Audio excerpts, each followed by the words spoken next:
Qual è la motivazione di richiedere più ferrovia in una regione alpina non proprio densissimamente popolata? Ora, vi introduco brevemente in alcuni dati dell'Euregio. L'Euregio è composta da 3 province, diciamo l'Anz-Tirolo, che è la più grande, con 750.000 abitanti quasi, l'Alto Adige con 500.000 circa e il Trentino con un buon 500.000.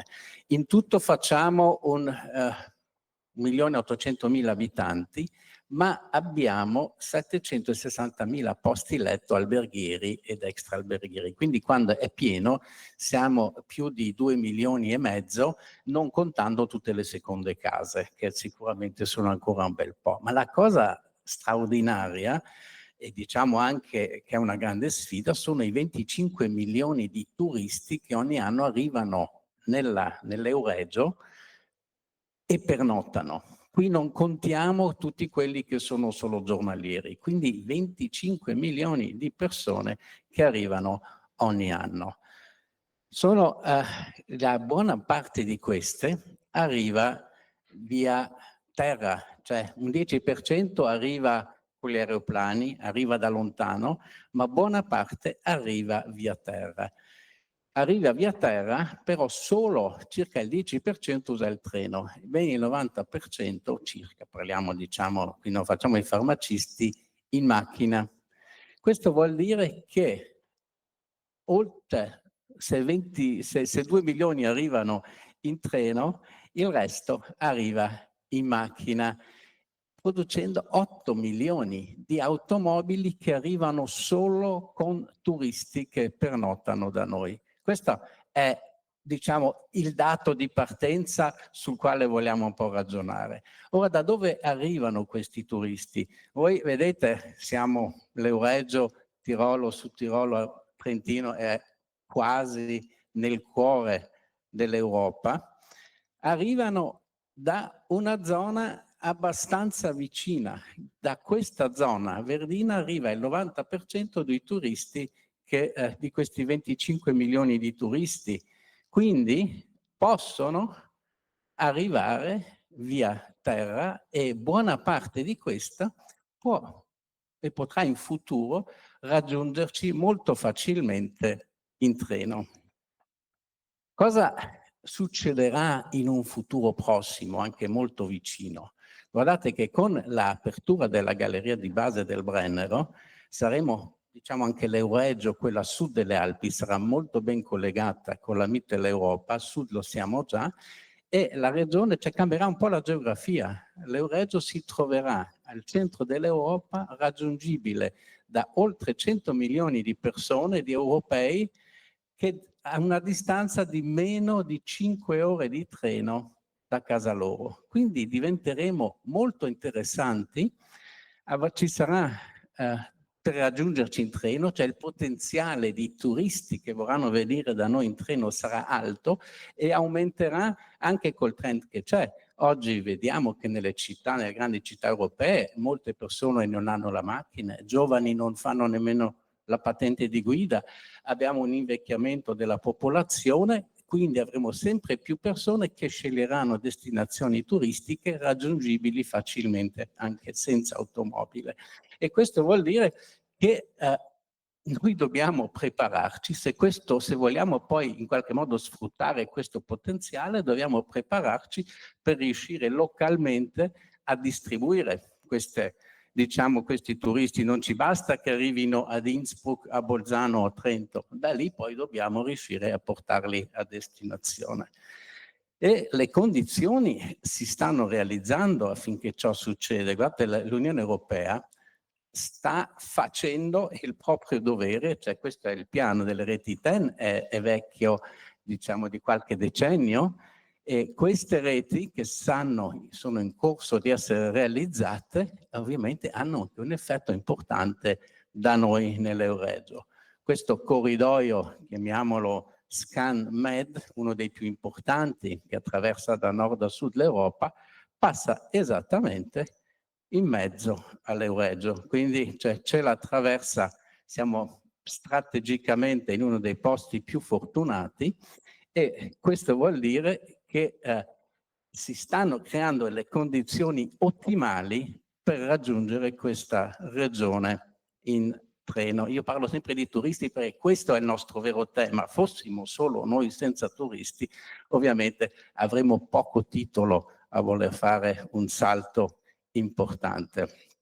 E quindi dobbiamo attivarci, se non facciamo niente, dico, letteralmente perdiamo il treno.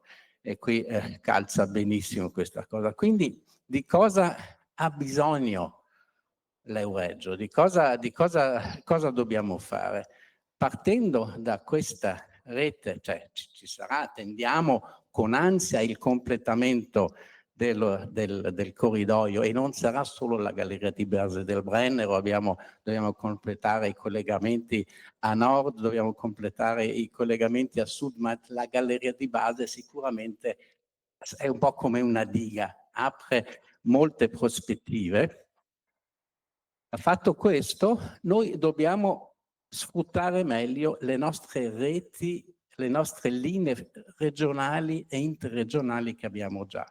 Se non siamo abbastanza ben dotati, voi vedete tutto l'arancione sono linee, non hanno tutte la stessa valenza, però vanno potenziate. Io penso che in futuro, rendiamoci conto che oggi con questa rete noi riusciamo a soddisfare tra il 10 e il 15% della mobilità, che non è poco, ma ovviamente è troppo poco se pensiamo agli obiettivi che si è data anche l'Unione Europea, che si dà ogni paese, ogni singolo Stato per raggiungere gli obiettivi diciamo climatici della riduzione delle emissioni di CO2. Quindi dovremo perlomeno duplicarle, se non triplicarle, quadruplicare questo modal split, cioè se dal 10% dobbiamo raggiungere il 30, il 40% sicuramente, se quegli obiettivi che ci siamo dati li prendiamo sul serio. Quindi io mi aspetto, cioè queste reti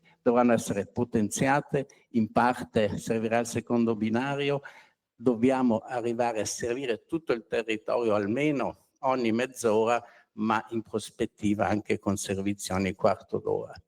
Però abbiamo alcune zone che sono ancora, diciamo, non ben servite. Serviranno, a nostro avviso, nuove ferrovie, che sono ovviamente grandi progetti impegnativi, ma però necessarie.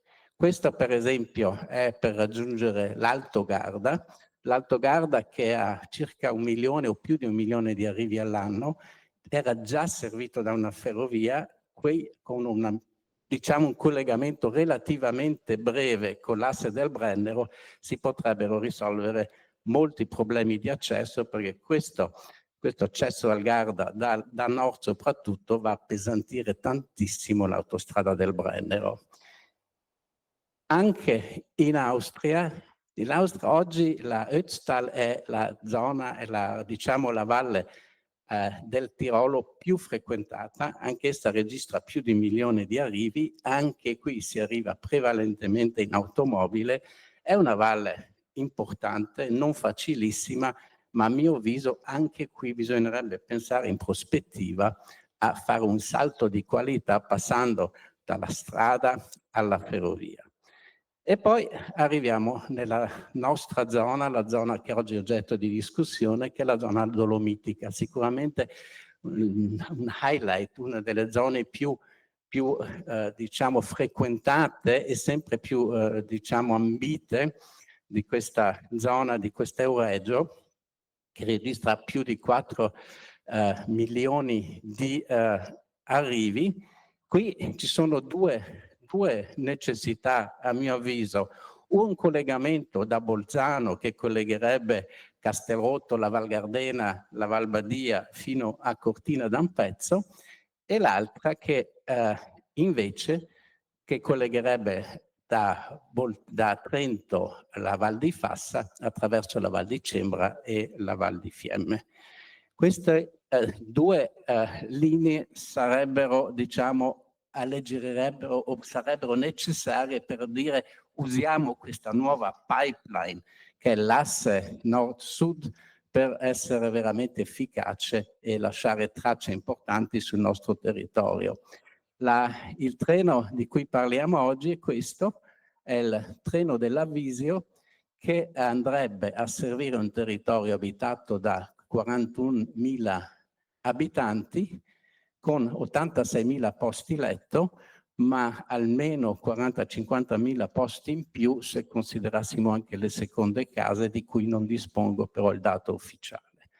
Registra 2 milioni di arrivi turistici questa zona, quindi sono parte di questi che noi vorremmo portare sulla ferrovia, produce circa 600 milioni di veicoli all'anno, con 200.000 voli, che sono in realtà il più grosso problema dal punto di vista climatico, per cui sono questi che vorremmo poi anche ridurre, e producono circa 150.000 tonnellate di CO2 all'anno solo per gli arrivi e le partenze. Qui va sottolineato ciò che ha detto anche Franceschini prima: circa il 70%, a volte anche l'80% delle emissioni di CO2 del turismo è dovuto agli arrivi, ai viaggi di arrivo e partenza. Cioè noi ovviamente vogliamo distribuire prodotti locali, fare tutto ciò, ma se non riusciamo ad affrontare questo tema, il resto rimane cosmetica, nice to have, ma se non affrontiamo questo tema non riusciremo mai ad affrontare il tema della sostenibilità climatica del turismo. Pensate che solo gli arrivi e le partenze incidono con 4 tonnellate per ogni residente in questa zona. Per cui adesso dipende cosa vogliamo scegliere, ma dobbiamo scegliere. Continuare con questo. Questo è l'inizio per finire poi qui. Questa è la quotidianità nella zona alpina. O se vogliamo puntare su questo che abbiamo già iniziato. Queste sono 4 foto del Trentino e dell'Alto Adige, e dove questo funziona, dove abbiamo già implementato, ci sia una risposta molto positiva e quindi credo anche molto incoraggiante per continuare in questa direzione. Grazie della vostra attenzione.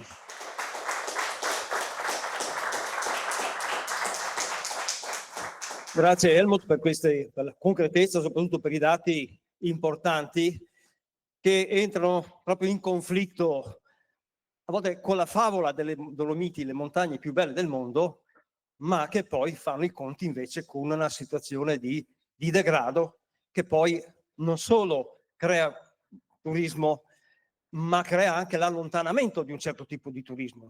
Il turista amante della montagna sta abbandonato nel corso degli anni le Dolomiti proprio per questi motivi.